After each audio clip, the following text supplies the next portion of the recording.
नमस्कार, हरियाणा न्यूज देख रहे हैं आप। मैं हूं आपके साथ केशव कुमार। राहुल गांधी आज तीसरी बार ईडी के सामने पूछताछ के लिए पेश हुए और उधर कांग्रेस पार्टी ने सरकार पर पूरे दलबल के साथ धावा बोल दिया।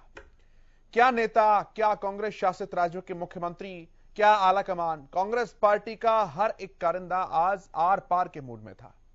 तीसरे दिन का विरोध आज दो जगहों पर केंद्रित था।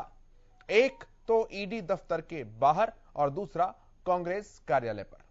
आज तीसरे दिन कांग्रेस का विरोध नारेबाजी से आगे बढ़कर टायर जलाने तक पहुंच गया। जमकर डिटेन किया गया तमाम कांग्रेसी कार्यकर्ताओं को और जमकर नारेबाजी हुई। ईडी दफ्तर के बाहर कांग्रेसी कार्यकर्ताओं ने टायर जलाए। इसके बाद कई नेताओं को हिरासत में भी लिया गया। रणदीप सिंह सुरजेवाला ने कहा कि केंद्र सरकार के इशारे पर दिल्ली पुलिस गुंडागर्दी कर रही है। अब ऐसे में सवाल उठता है कि ईडी की पूछताछ पर आखिर ये हंगामा क्यों है। जब भ्रष्टाचार और गड़बड़ झाला किया ही नहीं तो फिर डर किस बात का। राहुल से पूछताछ तो है, लेकिन कांग्रेस परेशान क्यों है। क्या कांग्रेस पार्टी आपदा को अवसर में बदलना चाहती है? क्योंकि इसी बहाने ही सही कम से कम सभी नेता एक साथ तो नजर आने लगे हैं। चर्चा करेंगे इसी बात पर, लेकिन उससे पहले पूरे घटनाक्रम को एक बार जान लीजिए, रिपोर्ट देख लीजिए, फिर मेहमानों का परिचय और सीधे चर्चा।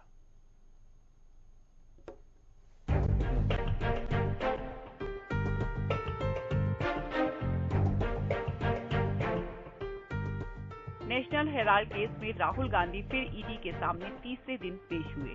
राहुल गांधी से पिछले 2 दिनों में लगभग 18 घंटे की पूछताछ हो चुकी है। राहुल की पेशी को लेकर सड़कों पर कांग्रेसी बवाल कर रहे हैं। सूत्रों के मुताबिक पूछताछ के दूसरे दिन राहुल गांधी ने ईडी के अधिकारियों से कहा था कि आज ही सब कुछ पूछ लो, चाहे देर ही क्यों न हो जाए। लेकिन एजेंसी अधिकारियों ने ऐसा करने से साफ इनकार कर दिया और ईडी के सामने पेशी होने को तलब कर लिया। जांच एजेंसी का कहना है कि राहुल गांधी सवालों का ठीक से जवाब नहीं दे रहे हैं। वहीं राहुल गांधी की पेशी को लेकर कांग्रेसी नेताओं में उबाल है। दिल्ली से मुंबई, गुजरात, बंगाल, राजस्थान में कांग्रेसी नेता सड़कों पर बवाल कर रहे हैं, जगह जगह प्रदर्शन कर रहे हैं। 3 दिन से हम लोग दिल्ली में हैं और पहले दिन 200 लोगों को अनुमति दी गई। कल कुछ नेताओं को ही अनुमति दी गई और आज तो हद हो गई कि हम अपने स्टाफ को भी नहीं ला सकते। देश के अलग अलग कांग्रेस के दफ्तर के बाहर प्रदर्शन जारी है। कई जगह कांग्रेस कार्यकर्ताओं को हिरासत में भी लिया गया है। कांग्रेस प्रवक्ता रणदीप सुरजेवाला ने मोदी सरकार पर तानाशाही का आरोप लगाया है। कहना चाहूंगा जो सिनेरियो बदला देश के अंदर वो बहुत दुर्भाग्यपूर्ण है। काले अध्याय में लिखा जाएगा देश के ये। आज मुझे बताइए, हम एएसटी में बैठे हुए हैं, पता नहीं आपको इजीली आने दिया गया होगा पुलिस वालों ने, क्योंकि आपका रिकॉर्ड होगा मीडिया का, वरना हमारा एएसटी का महामंत्री नहीं घुस सकता यहाँ पर। राहुल गांधी से लगातार हो रही पूछताछ के बाद एक बड़ा सवाल ये उठ रहा है कि क्या राहुल गांधी को गिरफ्तार किया जाएगा।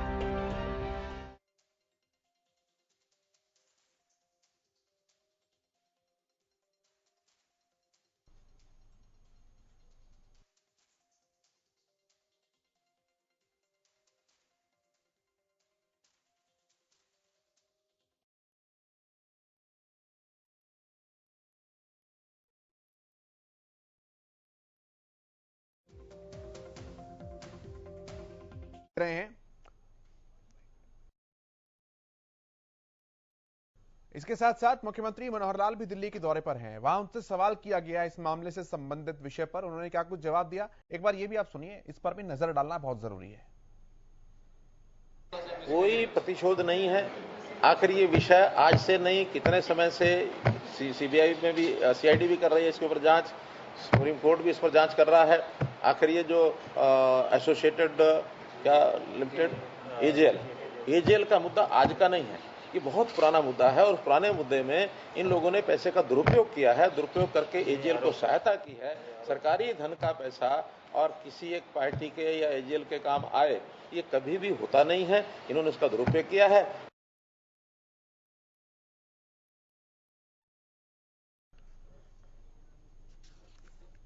चलिए मुद्दे पर आते हैं। जो पैनल मेरे साथ जुड़ा है उनका परिचय मैं सबसे पहले आपसे करवा दूं। मेरे साथ प्रोफेसर विधु रावल है, आप भारतीय जनता पार्टी के प्रवक्ता हैं। विजेंद्र रेणु साहब हैं, आप इंडियन नेशनल लोकदल के प्रवक्ता हैं। योगेश कौशिक साहब हमारे साथ हैं, आप राजनीतिक विश्लेषक हैं, स्टूडियो में मेरे साथ मौजूद हैं। राकेश गर्ग जी हैं, कांग्रेस पार्टी के प्रवक्ता हैं, और मनदीप बिश्नोई जी हैं, जेजेपी पार्टी के प्रवक्ता हैं। बहुत स्वागत है आप सभी का हरियाणा न्यूज पर। गर्ग साहब, स्पेशल डिमांड थी आपकी कि डिबेट रखा जाए ईडी के ऊपर, और उस पर मैं अपनी बात करूंगा। मैं पहला रिएक्शन आपसे ले रहा हूं, डिबेट की ओपनिंग आपसे कर रहा हूं। रखिए अपनी बात कि अगर राहुल गांधी पाक साफ हैं तो फिर आंदोलन की जरूरत किस लिए पड़ रही है सड़कों पर? केशव जी, आपका तहे दिल से धन्यवाद अदा करता हूं, और ये उम्मीद भी करता हूं कि आप मुझे अब 2-3 मिनट का समय बिल्कुल आराम से अपनी बात रखने के लिए देंगे। देखिए, जो ये नेशनल हेराल्ड का मुद्दा है, मैं ये समझता हूं कि अब ये नेशनल हेराल्ड नहीं, भाजपा नेशनल हेराल्ड की आड़ के अंदर नेशनल हरासमेंट का खेल खेल रही है। और जो नेशनल हेराल्ड जो इशू है, इसके अंदर 3 चीजें बड़ी महत्वपूर्ण है। एक तो इतिहास, दूसरा तथ्य, और तीसरी भावनाएं। आप मुझे समय दीजिए, मैं एक बार पूरा इसके ऊपर प्रकाश डाल देता हूं, और जो भी सवाल आएंगे मैं बड़े धैर्य से और तथ्यों के साथ हर सवाल का जवाब दूंगा। आप ये देखिए कि नेशनल हेराल्ड 1937-38 के अंदर इसकी स्थापना की गई। जैसे आज भाजपा 5 जन्य अखबार चलाती है, तो आजादी से पूर्व एक अखबार हिंदी, इंग्लिश और उर्दू के अंदर स्वतंत्रता सेनानियों के द्वारा चलाया जाता है। मैं गर्ग साहब अंग्रेजी आपको इंटरप्ट करूंगा, क्योंकि फैक्चुअली जहां करेक्ट नहीं होंगे मुझे वहां ठीक करना पड़ेगा। ये कंपैरिजन थोड़ा सा गलत है। 5 जन्य अखबार जो है वो संघ का मुखपत्र कहा जाता है, अलग से संस्था है 5 जन्य, वो उसे चलाती है, तो उसमें भाजपा का कोई डायरेक्टली संबंध नहीं है। चलिए, आपकी बात नहीं, मैं फैक्चुअली करेक्ट कर रहा हूं, अपनी बात कंटिन्यू कीजिएगा। 5 जन्य के मैंने पहले भी आपको करेक्ट किया था। 5 जन्य के एडिटर इन चीफ और उसके मुख्य संपादक भाजपा के राष्ट्रीय अध्यक्ष नहीं है, भाजपा के पूर्व राष्ट्रीय अध्यक्ष भी नहीं है। हम इसकी तुलना सामना से कर लेते हैं, जो कि शिवसेना द्वारा चलाया जा रहा है।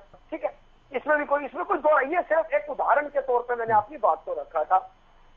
तो जब एजेएल एसोसिएटेड जर्नल लिमिटेड, जो अभी मुख्यमंत्री जी तो एसोसिएटेड जर्नल लिमिटेड भी नहीं पढ़ पाए, उनको एजेएल ध्यान आया, शॉर्ट उनको फुल फॉर्म एक्चुअली में पता नहीं है, क्योंकि तथ्य का तो किसी को पता ही नहीं है। नेशनल हेराल्ड आजादी तक चलता रहा। उसके बाद जब नेशनल हेराल्ड के ऊपर लोन हो गया, अब ये 90 करोड़ का लोन हो गया।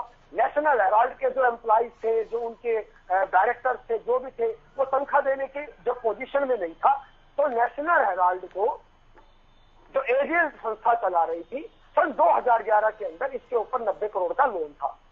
तो यंग इंडिया लिमिटेड एक फर्म थी, जिसके अंदर की मैं ये तथ्य है, इसके अंदर कोई छुपाया नहीं जा सकता, नॉन प्रॉफिट ऑर्गेनाइजेशन थी, मतलब कोई लाभ के लिए वो संस्था नहीं बनाई गई थी। उसके अंदर राहुल गांधी जी, सोनिया गांधी जी और 4 हमारे वरिष्ठ नेता थे। उन्होंने इस लोन को ये कहकर के नहीं अखबार चलना चाहिए, ये संस्था चलनी चाहिए, ये इतिहास की चीज है। जैसे अंग्रेज चाहते थे 1942 के अंदर इसके ऊपर प्रतिबंध भी लगा दिया गया था।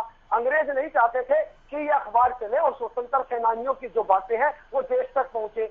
ऐसे ही जैसे आज भाजपा चाहती है कि भाई पूरे देश के अंदर जो लोकतंत्र है वो लोकतंत्र ना चले, इनकी तानाशाही चले और डेमोक्रेसी को चूर चूर कर दिया जाए। तो वो 50 लाख रुपए देकर 90 करोड़ का जो लोन था वो यंग इंडिया लिमिटेड ने अपने नाम करवा लिया था कि संस्था चलनी चाहिए। जो फिक्स असेट थी, मैं आपको बड़े धैर्य से, ये बड़ी जिम्मेवारी से कह रहा हूं, एजेएल की जो फिक्स असेट थी, आप संविधान पढ़िए, यंग इंडिया लिमिटेड का नॉन प्रॉफिट ऑर्गेनाइजेशन है, कोई कैश ट्रांजेक्शन नहीं है, चेक के द्वारा लेन देन है। 50 लाख रुपए देकर 90 करोड़ की देनदारी, जो कि स्टाफ की देनदारी थी, जो कि डायरेक्टर्स की देनदारी थी, जो कर्मचारी थी उनकी देनदारी थी, उसको ओन किया गया था। अब जो फिक्स असेसमेंट थी, जो जमीन है, वो संविधान है, यंग इंडिया लिमिटेड का अपना संविधान है, एजेएल का अपना संविधान है। गर्ग साहब, आपने बहुत कम समय में सारी की सारी बातें बता दी, केस क्लियर कर दिया, लेकिन मेरे एक दो सवाल, नहीं आपने इतना बताया, उसी में मेरे 1-2 सवाल हैं, मैं फिर डिबेट पर भी वापस आऊंगा। आप मुझे ये बताइए, ये जमीन अलॉट जब की गई थी तो उसके प्रोविजन में क्या ये बात लिखी थी कि इसका इस्तेमाल नॉन कमर्शियल पर्पस के लिए किया जाएगा? देखिए, मैं पुनः उसी बात पे आ रहा हूँ। आप केशव जी सुनिए, आप बात को सुनिए, मैं पुनः उसी बात के ऊपर आ रहा हूँ कि ईडी की एंट्री किसी भी केस के अंदर, मैं आपके सवाल का जवाब दे रहा हूं, ईडी की एंट्री किसी भी केस के अंदर जब होती है, जब कोई फाइनेंशियल ट्रांजैक्शंस होती है, जब कैश का आदान और प्रदान होता है, एजेएल का, नेशनल हेराल्ड का, यंग इंडिया लिमिटेड का, आप पूरा अच्छा चलिए, आपकी बातें ऊपर रखिए, आपकी बातें ऊपर रखिए, ठीक है, लेकिन अरे साहब ठीक है, सुन तो लीजिए, आपकी बात मैंने ऊपर रख ली कि कैश का जब ट्रांजैक्शन होता है तो एजीएल से जब वाईआईएल बनी और सारा तामझाम जब हुआ तो वाईआईएल अखबारी बना रही थी ना सर, या रियल एस्टेट का काम कर रही थी? अब अखबार को कोई हवाला के जरिए खरीदता है क्या? अखबार तो पैसे के जरिए खरीदा जाएगा भाई। देश का सवाल यह है, 5 लाख रुपए की कंपनी आज 800 करोड़ रुपए की वर्थ पर पहुंची हुई है, क्या मुनाफा कमा दिया? कुछ और देशों को भी बता दो, वो भी बेनिफिट कमा लेंगे। सुनिए, आप सुनिए, बड़े आराम से सुनिए। यंग इंडिया लिमिटेड कोई एजेएल के द्वारा नहीं बनाई गई है। यंग इंडिया लिमिटेड एक नॉन प्रॉफिट ऑर्गेनाइजेशन है। डायरेक्टर्स कौन है उसके? एजेएल के डायरेक्टर्स राहुल गांधी जी हैं, डायरेक्टर सोनिया गांधी जी हैं, डायरेक्टर्स हमारे। ठीक है गर्ग साहब, आप हिसाब किताब में बड़े तेज हैं। नहीं भाई, 5 लाख की जब शेयरिंग बटी, 5 लाख का, सुनिए तो सही, 5 लाख का जब शेयरिंग डिवीजन किया गया तो राहुल गांधी में कितने हिस्से आए? राहुल गांधी के हिस्से में कितने आए 5 लाख में से? शेयर्स का जो आदान और प्रदान है, क्या सेबी जैसी संस्था इस देश कर सकती है? नहीं, आप गलत कंपैरिजन कर रहे हैं सर, आप प्राइवेट फर्म का कंपैरिजन कर रहे हैं। राहुल गांधी की टोटल वर्थ जो है, इसके थ्रू प्रॉफिट, इसके थ्रू वाईआईएल के थ्रू राहुल गांधी का प्रॉफिट 100 करोड़ रुपए से ऊपर है। सवाल इस बात के ऊपर है। और देखिए गर्ग साहब, जो हिसाब किताब है, जो ट्रांजैक्शन से जुड़े या कंपनी से जुड़े सवाल जवाब हैं, वो ना मैं पूछने का हकदार हूं, ना बताने के लिए हैं, क्योंकि वो तो ईडी पूछ रही है, राहुल गांधी को बताना है। मैं तो उसके पॉलिटिकल इंपैक्ट के ऊपर डिबेट कर रहा हूं, बात कर रहा हूं। बट राहुल, आपकी सारी बातें सही हैं और मैं ये भी जानता हूं कि आप जितना इस चीज के बारे में जानते हैं, आपसे थोड़ा ज्यादा राहुल गांधी भी जानते होंगे। वो ईडी के सामने बता देंगे, ईडी कन्विंस होगी तो होगी, नहीं होगी तो बात आगे बढ़ेगी। लेकिन ये पैरेलल प्रेशर किस चीज का बनाया जा रहा है सड़कों पर उतर कर? छोटा सा जवाब दीजिएगा, फिर मैं आगे बढ़ूंगा। चलिए, मैं अब आपकी उस बात का जवाब देता हूं। बहुत छोटा सा। प्रेशर किस बात का बनाया जा रहा है? प्रेशर किसी बात का नहीं बनाया जा रहा। प्रेशर ईडी की आड़ के अंदर भाजपा सरकार बनाने का प्रयास कर रही है, जिसको कि कांग्रेस के कार्यकर्ताओं ने न आजादी से पहले कामयाब होने दिया था, न आज के दौर में कामयाब होने दिया। मैं जवाब ले लेता हूं। मुझे बात बताइए। ये मैं मान लेता हूं, ये पॉलिटिकल एलिगेशन है, इसका जवाब मैं ले लूंगा। आप बोल रहे हैं तो अब मेरा आखिरी सवाल और सुन लीजिए। आखिरी सवाल मेरा और सुन लीजिए। ईडी के द्वारा सवाल पूछे जा रहे हैं, राहुल गांधी जी वहां प्रस्तुत होकर जवाब दे रहे हैं। 2 बहुत महत्वपूर्ण सवाल निकलकर सामने आते हैं। ऐसी वो कौन सी ताकत है जो सवाल ईडी के द्वारा किए जाने चाहिए वो मीडिया के अंदर पहले आ जाते हैं? ऐसी वो कौन सी ताकत है ईडी के अंदर काम कर रही है जो जवाब राहुल जी और ईडी कौन सा सवाल पहले आ गया? ये केस आज का थोड़ी ना है सर, जमानत पे बाहर हैं, आज का थोड़ी ना केस है। चलिए कोई बात नहीं, मैं आता हूँ, अब मैं डिबेट पर वापस आऊंगा। सवालों की बात कर रहा हूं। ठीक है, आपने देखिए 2-3 मिनट मांगी थी, 7 मिनट आपको दी गई है गर्ग साहब। मैं अब आगे बढ़ रहा हूँ, फिर वापस आ जाऊंगा। ईडी से पहले मीडिया बता रहा है। ना ऐसा कुछ नहीं है, ऐसा कुछ नहीं है। ठीक है, नहीं प्लीज सर, मैं आगे बढ़ रहा हूं, मैं वापस आऊंगा। अभी पूरा 1 घंटा हमारे पास डिबेट करने के लिए। मैं आगे आऊंगा, मैं आपके इन सवालों का जवाब लेता हूं पहले, फिर मैं आगे बढ़ूंगा। गर्ग साहब प्लीज, मैं देखिए है ना, ओपनिंग 8 मिनट से लगातार आप बोल रहे हैं, मैं दोबारा भी आऊंगा। राहुल साहब जवाब दीजिएगा।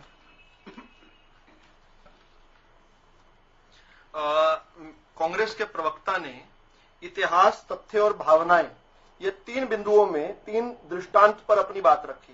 पहला दृष्टांत है इतिहास। इतिहास ये है कि इंदिरा इमरजेंसी के पोते, राजीव बफोर्स के बेटे, रॉबर्ट किसान के साले और क्वात्रो की दलाल के भांजे को ईडी ने बुलाया है। दूसरा तथ्य की बात पर आ जाते हैं। उन्होंने तथ्य भी रखे, मैंने नोट किए उनके तथ्य। उन्होंने अपने तथ्यों में ये नहीं बताया कि ये जो नॉन प्रॉफिट बॉडी जो यंग इंडियंस लिमिटेड है, वो चंद महीनों में पहले बनती है, यानी 2008 में एक अखबार बंद हो जाता है नेशनल हेराल्ड के नाम से, जिसको दशकों तक पाला पोसा गया सरकारी धन पर, कांग्रेस के धन पर नहीं। नोट करने की बात है, ठीक है, कांग्रेस की सरकारें थी, लेकिन उनको जो जमीनें दी गई हैं वो सरकार ने दी हैं, सरकार के द्वारा दी गई, और कांग्रेस सरकार ने उन्हें जमीनें दी हैं मुफ्त में। उनको वो एसेट रखने वाली नेशनल हेराल्ड कंपनी, जिसको 5,000 का एसेट रखती थी, लेकिन 90 करोड़ का केवल लोन पर वो बंद हो गई 2008 में।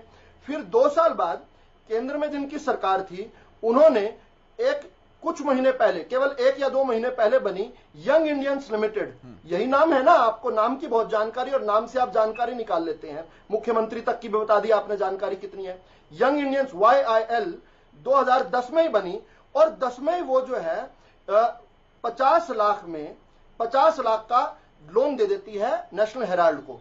अब ये YIL जो नॉन प्रॉफिट बॉडी बता रहे हैं, जिसमें 38% शेयर राहुल गांधी का, 38% शेयर सोनिया गांधी जी का, और 24% शेयर ऑस्कर फर्नांडिस, मोतीलाल वोहरा, सैम पेट्रियोडा और एक और सुमन, क्या नाम है उनका, वो भी है। तो इन लोगों का, इन 4-5 लोगों का था, और 1057 शेयर होल्डर जो थे, उनमें से किसी से नहीं पूछा गया कि क्या इसका अधिग्रहण कर ले YIL। विदु जी, नहीं पूछा गया। मैं एक बात और पहली बात तो ये YIL के पास, मैं इंटरप्ट कर रहा हूं, आपके जो फैक्ट्स थे मैं नकार नहीं रहा हूं उन्हें, लेकिन राकेश गर्ग जी को भी मैंने ये बात कही, ये चीजें सारी ईडी डिस्कस करेगी राहुल गांधी जी से। हम डिबेट कर रहे हैं इसके पॉलिटिकल इंपैक्ट के ऊपर, और उनका सवाल ये है कि भारतीय जनता पार्टी इसको पॉलिटिसाइज कर रही है, प्रेशर हम नहीं बना रहे, आप ईडी का दुरुपयोग कर रहे हैं, ये उनका सवाल है। बिल्कुल। तो यानी उनके अब तीसरे दृष्टांत पर आ जाते हैं, जो कि उन्होंने कहा भावनाएं। देखिए, सत्याग्रह के नाम पर किस प्रकार से बेशर्मी से आगजनी और हिंसा की जा रही है। अभी चंद मिनटों पहले पता चला कि गुवाहाटी के अंदर डीसीपी लेवल के एक अधिकारी को गंभीर चोटें आई हैं, वो अपने जीवन और मरण के संकट में इस समय है, मृत्युशैया पर हैं, उनको अभी लेकर जाया गया है। और दिन में खबर आई थी कि एक गरीब पुलिसकर्मी को इतनी बुरी तरह इन कांग्रेस के गुंडों ने पीटा कि वो जो है वो सारे मीडिया में चल रहा है। चलो, तो ये भावनाओं पर आ जाते हैं। जश्न भ्रष्टाचार, यह है कांग्रेस का शिष्टाचार।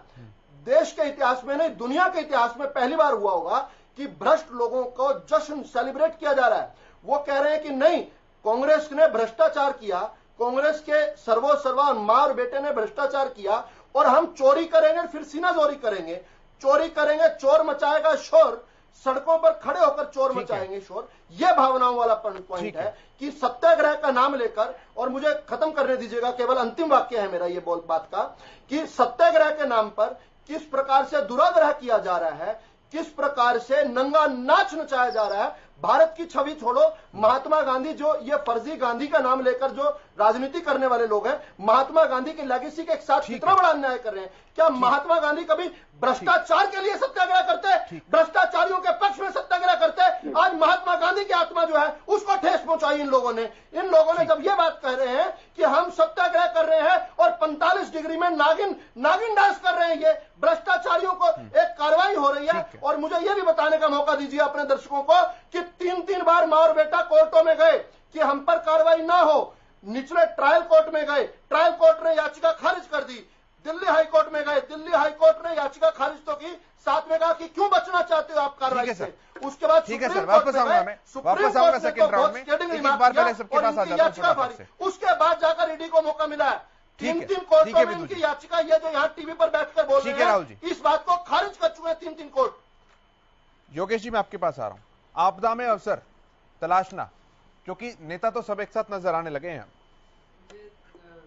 ऑफ द रिकॉर्ड भी मैं बात कर रहा था, ये सच है, नंबर 1। नंबर 2, जो गर्ग साहब ने कहा वो भी ठीक है, और जो विदु जी भी बोल रहे हैं वो भी काफी हद तक ठीक है, बातें दोनों की ठीक है अपनी अपनी जगह। लेकिन मेरा सवाल कहीं और जाके निकलते हैं। ये तो राजनीतिक लोग हैं, राजनीतिक बातें करेंगे, मैं कुछ थोड़ा सा टेक्निकल बात करता हूं।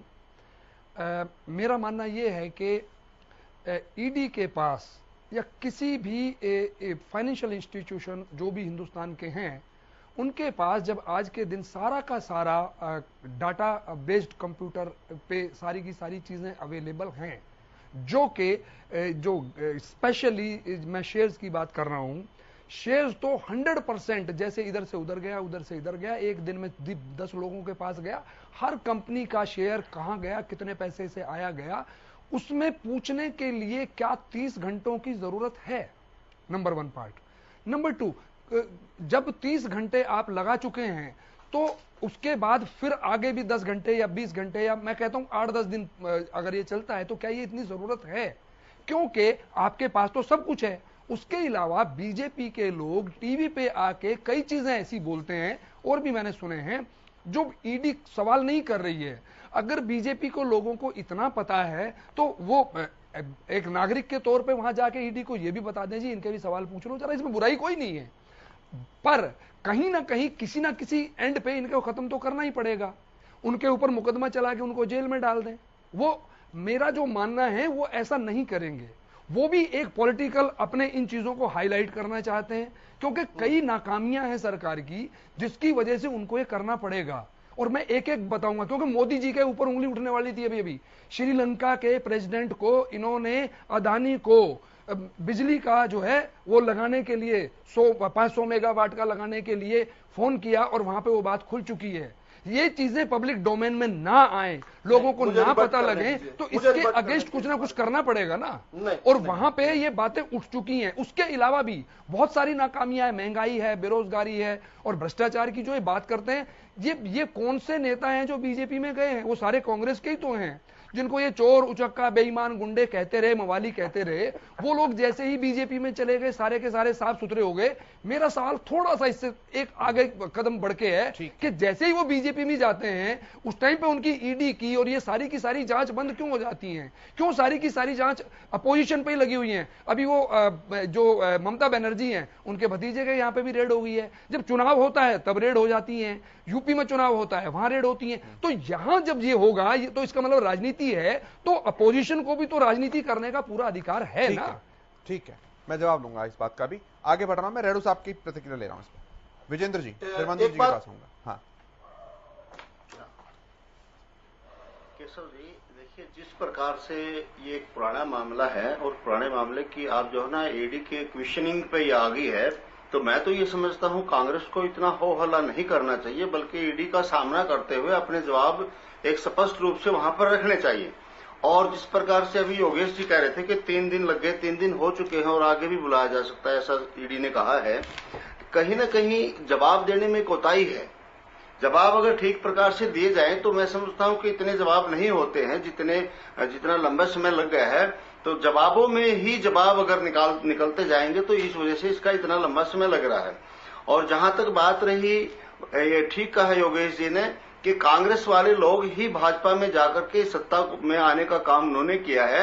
इतना ज्यादा हो हल्ला ना करें, क्योंकि भारतीय जनता पार्टी की सरकार बहुत कम दिनों तक हिंदुस्तान में रही है और कांग्रेस की ज्यादा लंबे समय तक रही है।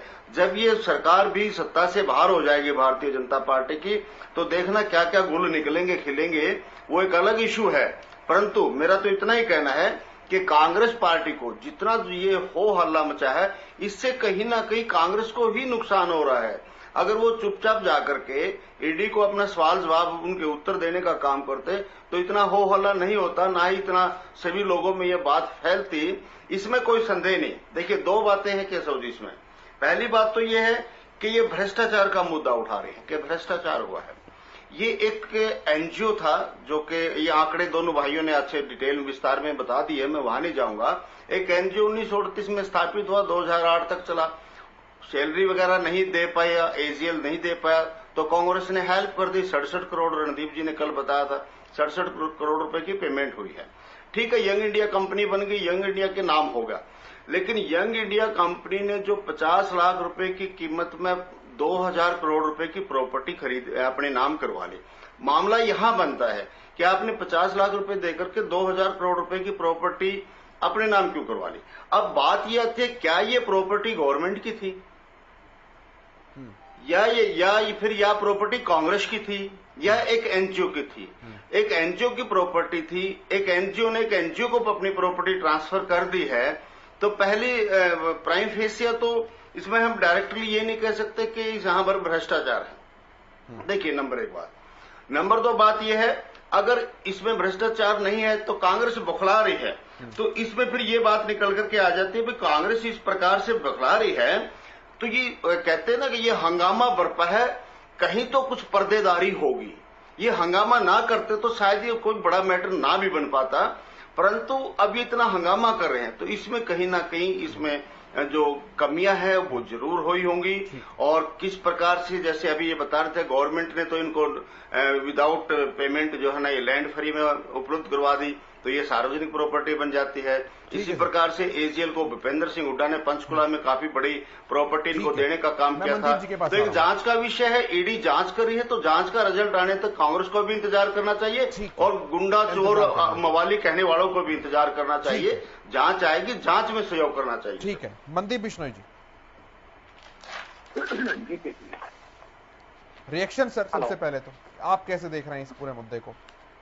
देखिए, अगर कोई इन्वेस्टिगेटिंग एजेंसी किसी को सम्मान करके बुलाती है, अगर वो पास है तो उस व्यक्ति को उस जांच एजेंसी के सामने जाने में कोई भी ड्रामेबाजी नहीं करनी चाहिए। बड़े शांत स्वभाव से उसके पास जाकर के बताएं और ये पूछे कि बताओ मेरे खिलाफ क्या है, मेरे खिलाफ क्या एविडेंस है बताइए। अगर इसके साथ तो नाजायज होता है उस व्यक्ति के पास, चाहे वो आम नागरिक है या बड़ा नेता हो, अदालतें उसके लिए खुली है। और ये मामला 2012 से अदालत में पेंडिंग था। अदालत के आदेश पर इस पर मुकदमा दर्ज हुआ, ईडी इस पर जांच कर रही है। अभी ये जांच का विषय है, इसके खिलाफ ये कोर्ट में भी गए, लेकिन कोई इनको रिलीफ कोर्ट से नहीं मिली, क्योंकि कोर्ट कभी भी इन्वेस्टिगेशन में इंटरफेयर नहीं करती।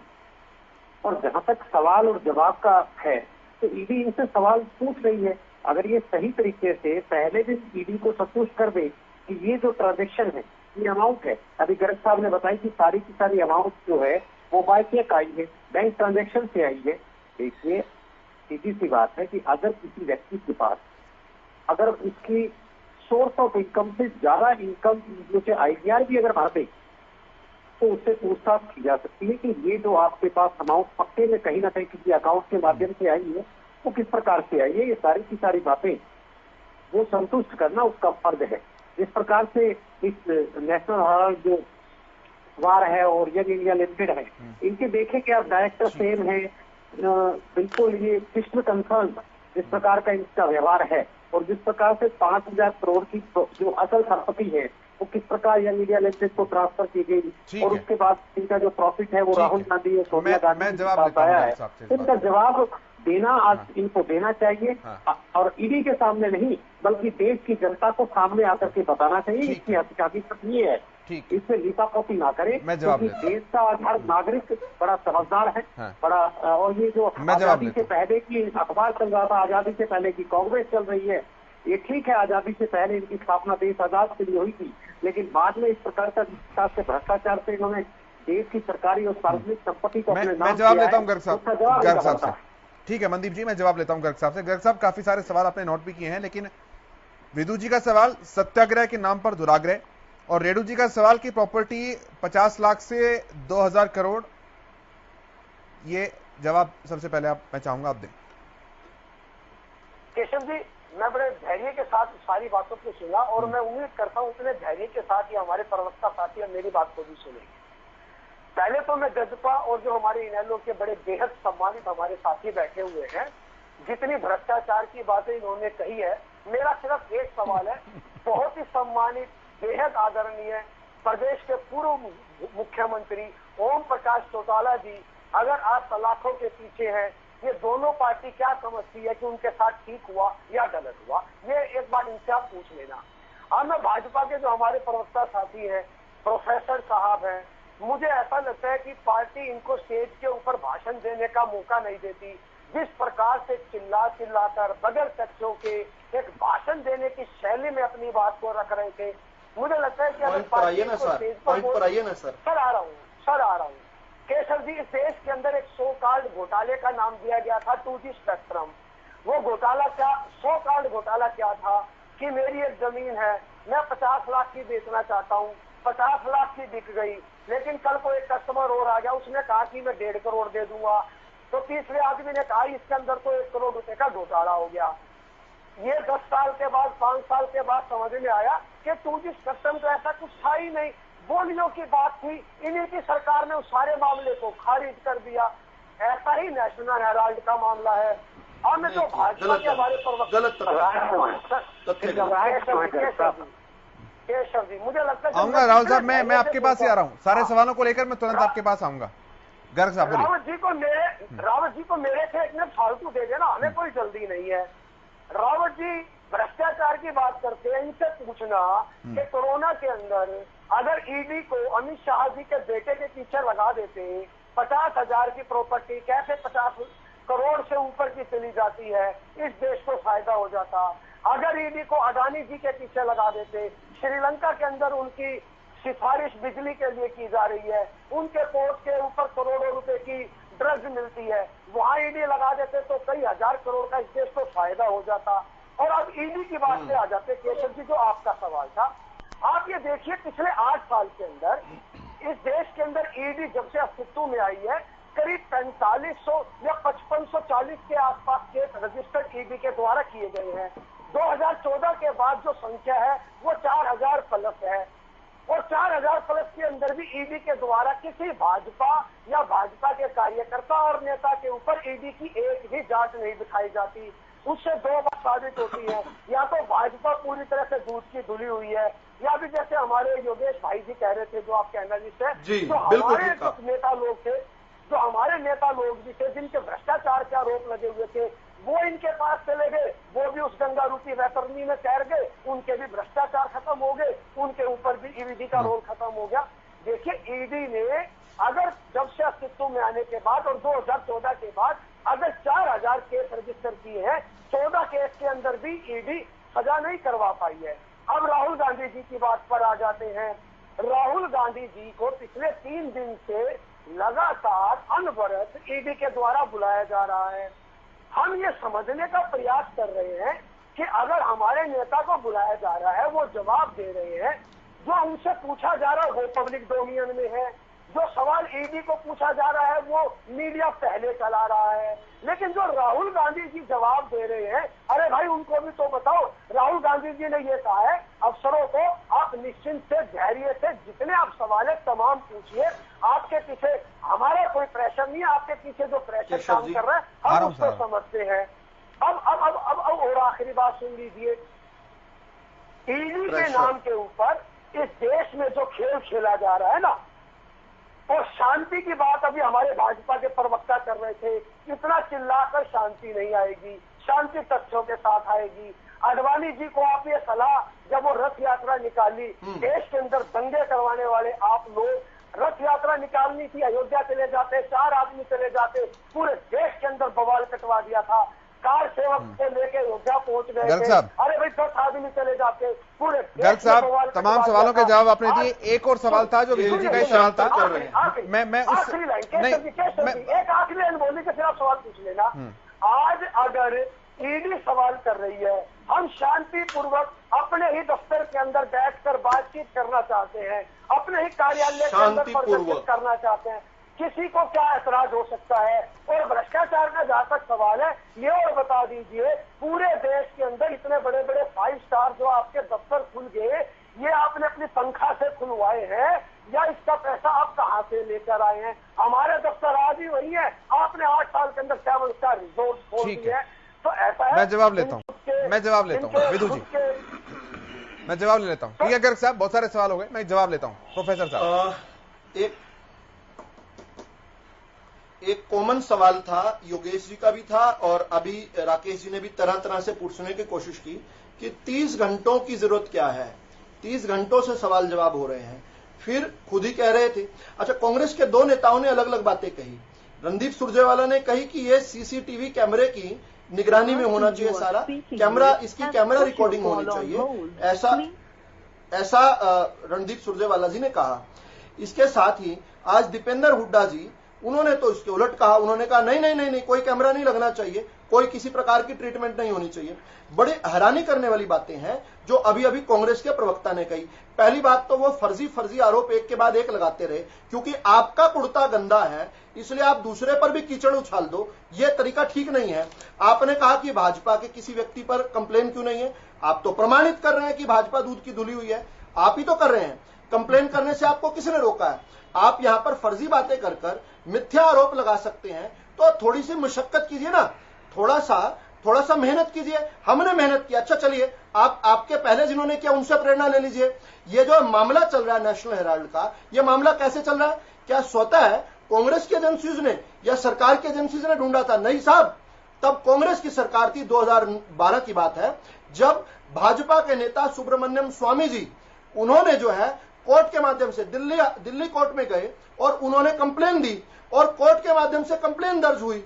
हमने मेहनत की, तब यह नेशनल हेराल्ड का चला। इसी तरह का एक मामला जो मां पर चल रहा है, जो अगुस्ता वेस्टलैंड का है, उसमें भी मेहनत किसने की? भारतीय जनता पार्टी के नेता ने कंप्लेन की और कंप्लेनें वाया कोर्ट आई हैं। आपकी एजेंसीज ने हीड नहीं किया था। कंप्लेन तो हम पुलिस स्टेशन भी करते थे, लेकिन तब एफआईआर नहीं दर्ज होती थी, लेकिन कोर्टों के थ्रू आए। इससे और पीछे चलिए, अगर किरट सोमैया जो है भाजपा के तत्कालीन सांसद, अगर कंप्लेन ना करते तो किस प्रकार से सुरेश कलमाड़ी जेल में जाते और कॉमनवेल्थ घोटाला, जो इतना बड़ा घोटाला आपने किया, वो सामने आता। फिर आपको यह लगता है कि 2G स्पेक्ट्रम में कोई घोटाला नहीं हुआ? साहब, आधी अधूरी जानकारी के साथ आप आए हैं। आपने अभी बताया कि 5,000 से 5 करोड़, पता नहीं इतना कोई फिगर बताया, देश का लाभ हो जाता। आप तो केवल कल्पना की दुनिया में हैं। हम आपको बता दें देश का लाभ कैसे हुआ।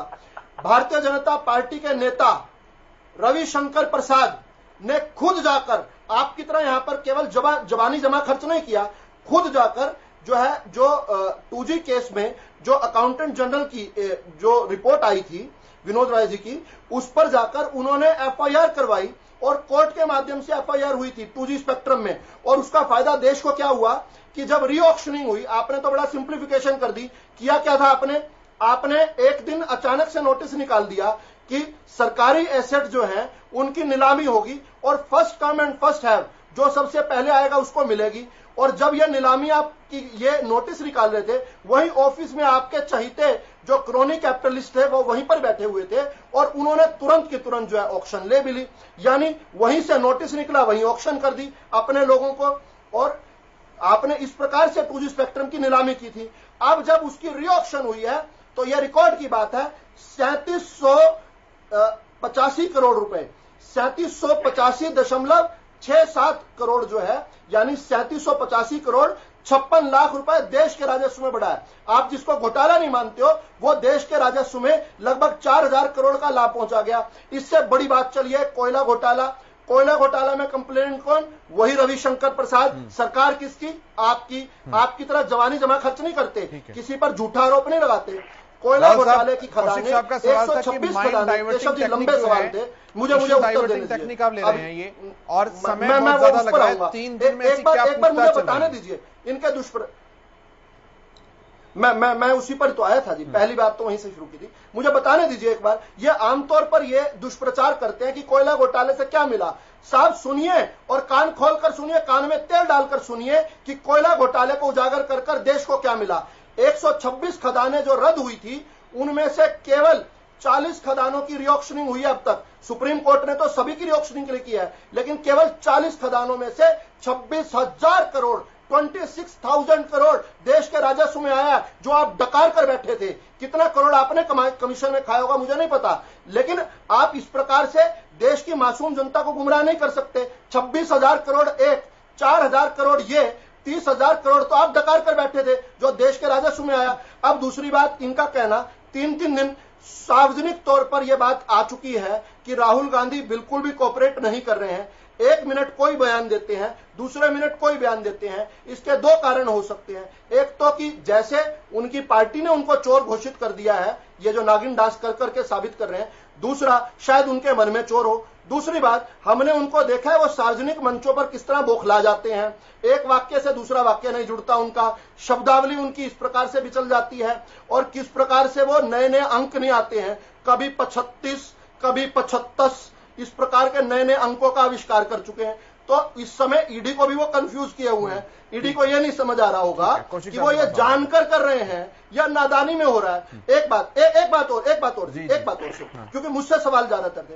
एक ये श्रीलंका वाली बात और दो लोगों ने उठाई।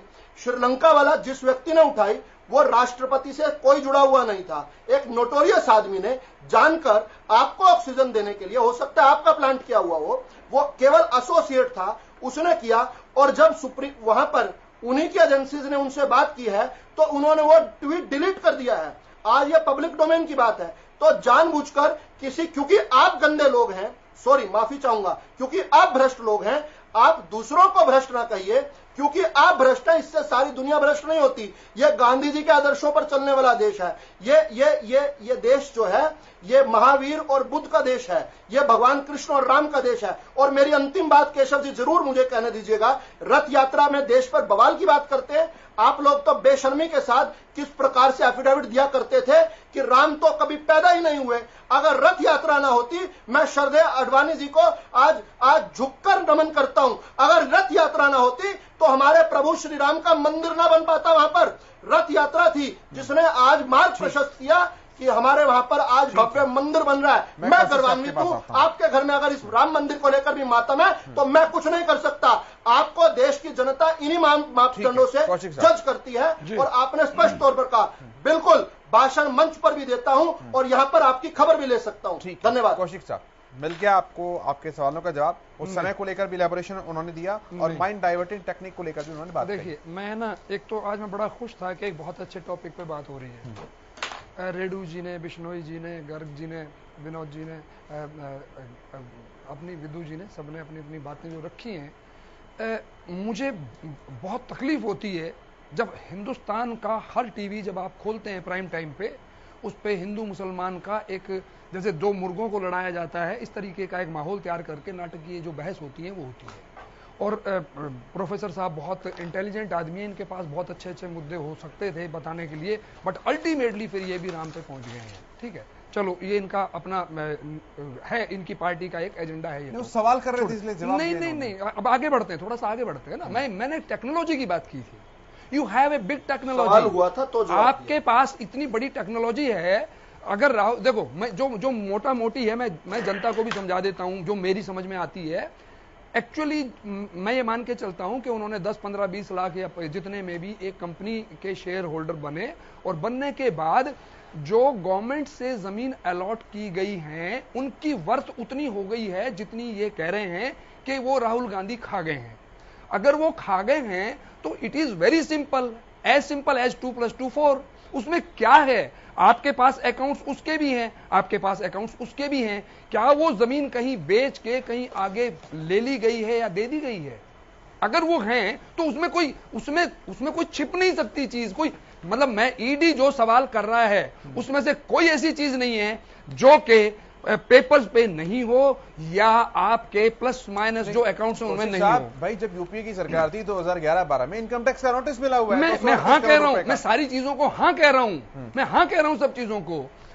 अब मेरा थोड़ा सा मेरा एक सॉफ्ट कॉर्नर है कि इस उम्र में जैसे चौटाला जी का जिक्र कर रहे हैं लोग को, उनको अंदर कर दिया गया। उन्होंने रिक्वेस्ट भी की कि भाई मेरी उम्र ऐसी हो गई है, मैं अपंग हो गया हूं more than 50%, तो ऐसा मत करो। तो मेरा मानना है कि वो रिक्वेस्ट उनकी मान ली जानी चाहिए थी। और उनपे जो पहले भी वो जेल काट चुके हैं, अब दोबारा चले गए हैं, तो ये जो किया गया है, क्या आप इसको वाकई एक मॉरली, हम मॉरल कैरेक्टर की भी तो बात कर लेते हैं। हम एक दूसरे का सम्मान अगर नहीं कर सकते हैं कुछ मामलों में, राजनीतिक तौर पे तो आप एक दूसरे को मंच पे खड़े होकर लड़ते हुए नजर आएंगे ही आएंगे, आप लड़ेंगे ही लड़ेंगे, लेकिन एक दूसरे का राजनीतिक तौर पे भी और एक दूसरे के आमने सामने भी थोड़ा सम्मान होता है। लेकिन हम एक दूसरे की इंसल्ट करने लगते हैं या हम उनको कहने लगते हैं, कभी पप्पू कह दिया, कभी चोर कह दिया, कभी कुछ और कह दिया, तो आपको भी वैसी ही संबोधन से बातें करेंगे लोग। और जो अभी रेडू साहब ने एक बात कही थी बहुत खूबसूरत है, वो इन्हें ध्यान रखनी चाहिए कि जब ये सरकार जाएगी, कभी ना कभी तो जाएगी, पूरी जिंदगी या ताउम्र कोई ऐसा नहीं है कि यहां बैठने के लिए आया है, तो उस टाइम पे लोग पूछेंगे कि प्रधानमंत्री फंड जो बना था वो कैसे और कैसे बनाया गया, उसका कोई जवाब देना पड़ेगा कहीं ना कहीं। ऐसी सैकड़ों बातें निकल के आएंगी जिनके जवाब इन्हें भी देने पड़ेंगे। तो इसलिए इन लोगों को मेरा कहना सिर्फ एक है, आप 1 महीने के अंदर, 2 महीने के अंदर, 6 महीने के अंदर डिसाइड करो और राहुल जी को जेल में डालो, सोनिया जी को जेल में डालो। ये दम है इनमें दम होना चाहिए और ये करना चाहिए, क्योंकि इलेक्शन से पहले तो ये इसी बात पे आए थे ना कि जीजाजी को जेल में डालेंगे। जीजाजी राहुल के और बोलते ये थे कि जीजाजी को जेल में डालेंगे, राहुल को जेल में डालेंगे, सोनिया को जेल में डालेंगे। ये सारी की सारी बातें हुई, जीजाजी का क्या हुआ? उनका तो कुछ भी नहीं हुआ। अब उसके बाद अभी पहले उनका उठाया था सुरजेवाला का, वो कुछ नहीं हुआ। और अब मैं बता रहा हूं, जो रावल जी ने मुझे बिल्कुल झूठा कहा है, मैं उसका जवाब दे देता हूं। ये किसी नोटोरियस आदमी ने श्रीलंका की बात नहीं की है। मोदी जी ने प्रेसिडेंट ऑफ श्रीलंका को बोला है, उन्होंने चिट्ठी लिखी है बाकायदा, और वहां के मंत्री, बिजली मंत्री का बयान है, और वो भी पार्लियामेंट्री बोर्ड के सामने बयान है, जिसको बाद में 2 दिन के बाद वो पलटा है। वो क्यों तो उसने बयान दिया और क्यों वो पलटा, और उसमें अगर चाहें तो मैं जनता को पूरा एक एक डिटेल दे सकता हूं, लेकिन मुझे नहीं देनी चाहिए, ये कांग्रेस का काम है, इन्हें देनी चाहिए, ठीक है। पर मेरे को झूठा ठहरा है, इसलिए मैंने वो जिक्र कर दिया है। मैं आऊंगा गर्ग साहब, तुरंत आपके पास आ रहा हूं। फिर विदु जी जल्दी से। नहीं कहा मैंने उनको झूठा नहीं कहा, मैंने उनको झूठा नहीं कहा, मैंने उनको फैक्ट के साथ ये बताया है कि जो नोटोरियस आदमी जिसने ये बात की, बिजली मंत्री ने ये नहीं कहा था। बिजली मंत्री ने एक मिनट, पहली बात तो बिजली मंत्री ने ये मामला जो है मामला उठाया था, उसने कोई आक्षेप नहीं किया। उसने ये पूछा कि भाई ये हमने प्रक्रिया फॉलो की। बिजली मंत्री की जो रिमार्क्स है, एक बार मैंने भी लेटर पढ़ा है, आप देखिए और उसको पब्लिक डोमेन में डालिए। एक नोटोरियस आदमी ने उस पर बेस्ड जो है, एक मिनट जी, उस पर उन्होंने, एक नोटोरियस आदमी ने जानबूझकर, हो सकता है कांग्रेस का प्लांटेड होगा, उसने किया। इसके अलावा विषय पर आ जाते हैं जल्दी से। उन्होंने पूछा कि ये विजेंद्र रेड्डी जी ने जो कहा कि पीएम केयर्स फंड पर भी बात ये ले गए, योगेश जी साहब, आपको दोबारा से बता दूं, ये जो सभी एफआईआर दर्ज हुई थी, चाहे कोयला घोटाले में, चाहे 2G स्पेक्ट्रम घोटाले में, चाहे CWG घोटाले में, चाहे ऑगस्टा वेस्टलैंड में, चाहे नेशनल हेराल्ड में, ये कांग्रेस की सत्ता के समय हुई थी। ये ऐसा नहीं है कि कांग्रेस सत्ता से गई उसके बाद हुई कार्रवाई। हमें उन मापदंडों से ना मापें, और हमारा आज तक लड़ाई ये रही है। हमारे साथ नाइंसाफी मत किया कीजिए। कांग्रेस वाले बुरे हैं, इसका मतलब ये नहीं होता कि सारी राजनीतिक पार्टियां बुरी हैं। ठीक है, कांग्रेस वाले चाहे तो आज जाए, और ये सारी एफआईआर कोर्ट के थ्रू हुई हैं, ये अपने आप नहीं हुई, ये कोर्ट के थ्रू हुई है एफआईआर। और एक और मुझे अंतिम बात और कहने दीजिए, जो गर्ग साहब ने यहां पर कहा है, या जो उनके पक्ष में कहा जा रहा है, ये सभी मां बेटा ये अपने अपॉर्चुनिटी एग्जॉस्ट कर चुके हैं। 3 court, trial court, Delhi high court, माननीय सुप्रीम कोर्ट, तीनों के पास गए थे कि हम पर ये नेशनल हेराल्ड की कार्रवाई रोक दो। उन्होंने तो उल्टा कहा है कि इंक्रीमेटिंग एविडेंस है आपके अगेंस्ट, इंक्रीमेटिंग एविडेंस, ये माननीय सुप्रीम कोर्ट कह रहा है। मैं पढ़कर जजमेंट सुना देता हूं। तो यहाँ पर बैठकर ये कहना कि ये कारण था, ये तो ये जाकर ईडी को बताओ ना, अपना केस लड़ो। राहुल गांधी तब गए हैं ईडी में, राहुल गांधी ईडी में तब गए हैं जब उन्होंने अपने सारे कर लिए, हर तरीके से बचने की कोशिश की, नहीं बच पाए। ठीक है विदु जी, मैं जवाब लेता हूं। विदु जी मैं जवाब लेता हूं। गर्ग साहब, ये पूछताछ को कार्रवाई का नाम क्यों दे रहे हैं आप? केशव जी, मैं आपके सवाल का जवाब दे रहा हूं, उससे पहले इन तो सवालों के जवाब देना मुझे लगता है बहुत ज्यादा जरूरी हो गया है। हमारे भाजपा के प्रवक्ता नाम के आगे प्रोफेसर लगाते हैं, तो निश्चित रूप से PhD की होगी और बड़ा ज्ञान भी इनको होना चाहिए। जो ये राहुल जी की बात करते हैं और उनका कंपैरिजन मोदी जी के साथ करते हैं, इन्होंने कहा राहुल जी अटक जाते हैं, राहुल जी भूल जाते हैं। नहीं करते, हम नहीं करते कंपैरिजन उनके साथ। सर कभी नहीं करते। आप बोल रहे नहीं, शब्द नहीं, मैं नहीं करता। आप मेरे नाम से मत कहिए, अपने नाम से कहिए। आप जो आपने बात कहनी है आप अपने नाम से कहिए, मेरी रिक्वेस्ट है आपसे। मैं आप अपने नाम से कुछ भी कहिए, आप मेरे नाम जो मैंने नहीं कहा वो मेरे नाम से क्यों एट्रीब्यूट कर रहे हैं? नहीं, आप कुछ भी तो नहीं बोल पाएंगे ना सब। केशव जी एक बार इनसे बताइए, केशव जी ने बताइए, अपने नाम से कहें, अपने नाम से कहें जो कहना, मेरे नाम से ना कहिए, मेरे नाम से ना कहें, मैंने नहीं कहा ऐसा। लेकिन गर्ग साहब सवाल का जवाब देने की बजाय सवाल कर रहे हैं। मैंने नहीं कहा। गर्ग साहब विषय पर थोड़ा सा रहेंगे, विषय पर थोड़ा सा रहेंगे, अपने शब्द गर्ग साहब विषय पर रहेंगे। सुनिए ना, आप इंटरप्ट मत होने दीजिए। जब मैं धैर्य से सुन सकता हूँ तो इनमें धैर्य की कमी किस लिए? धैर्य की कमी इसलिए नहीं, लेकिन आप अपनी बात अपने मुंह से कहिए, मेरा मुंह का इस्तेमाल कर रहे हैं। मैंने ऐसा नहीं कहा। टेलीप्रॉम्प्टर के बिना इनको कहिए, अगर इनकी आवाज मोदी जी तक जा सकती है 2 मिनट बोलकर दिखाएं।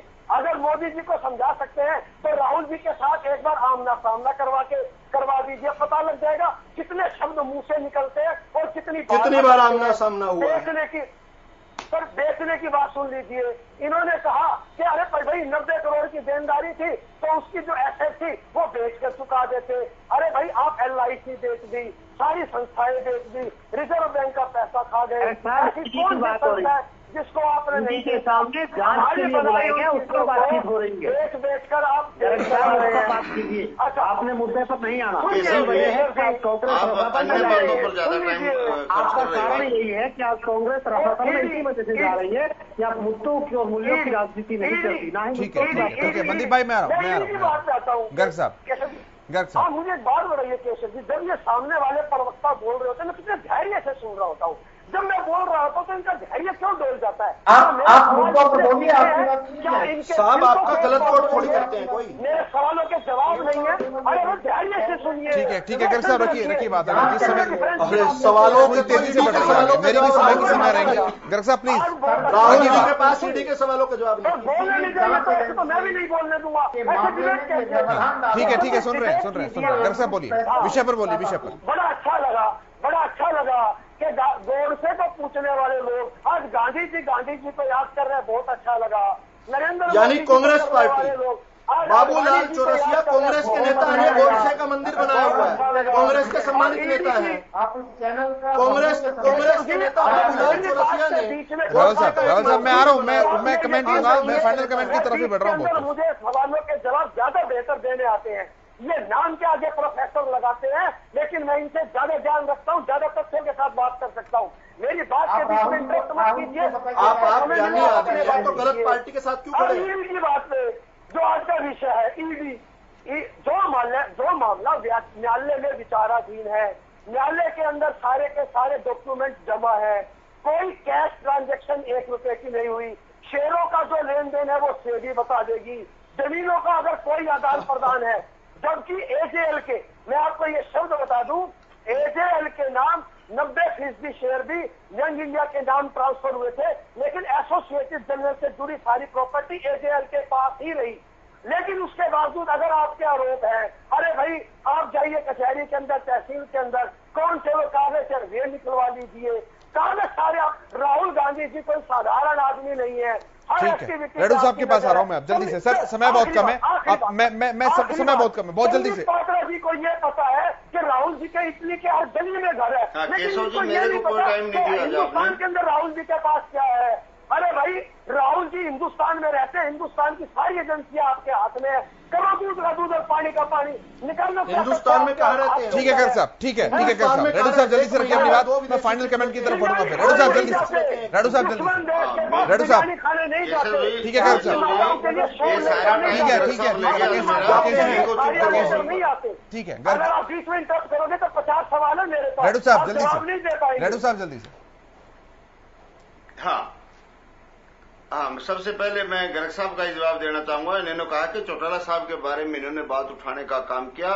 शायद इनको ध्यान नहीं है कि चौटाला साहब ने सारी जितनी भी ईडी की थी या सीबीआई की थी, जहां उनको बुलाया गया था वहां जाकर के तमन्ना बिल्कुल अच्छे तरीके से उनका जवाब दिया, और जो भी कोर्ट ने फैसला दिया उस फैसले को भी स्वीकार करने का काम किया।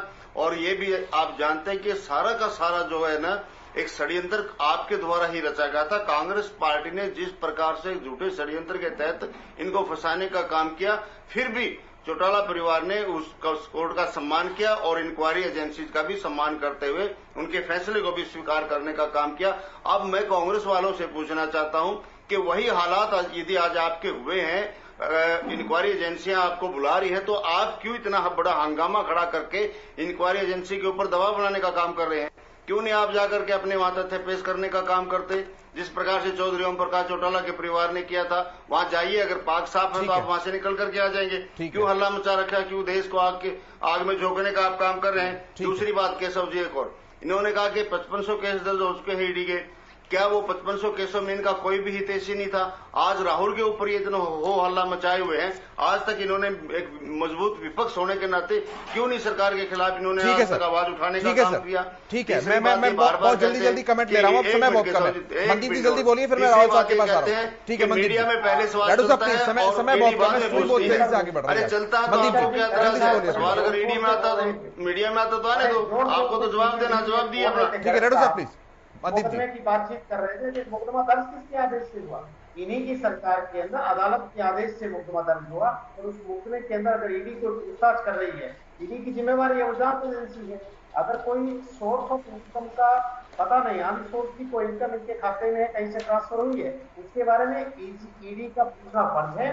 जांच एजेंसी में सहयोग देना चाहिए, ठीक है रावल साहब, बंद करनी चाहिए, आम लोगों को तकलीफ नहीं देनी। ठीक है विदु जी, गर्ग साहब आ रहा हूं आपके पास। आज आपकी जो बहस है वो जिस प्रकार से कांग्रेसियों ने भ्रष्टाचार को लेजिटिमाइज करने के लिए जो सड़कों पर बवाल काटा हुआ है, लेकिन आपकी डिबेट में ही सवाल सीधा बनता है, नाम आप बता देना जिसकी बात हो रही है। थाईलैंड छुप कर जाऊंगा, नेपाल चुपके से जाऊंगा, चाइना बिना बताए जाऊंगा, लंदन अकेले जाऊंगा, लेकिन ईडी के ऑफिस शोर मचाकर झुंड में जाकर जाऊंगा।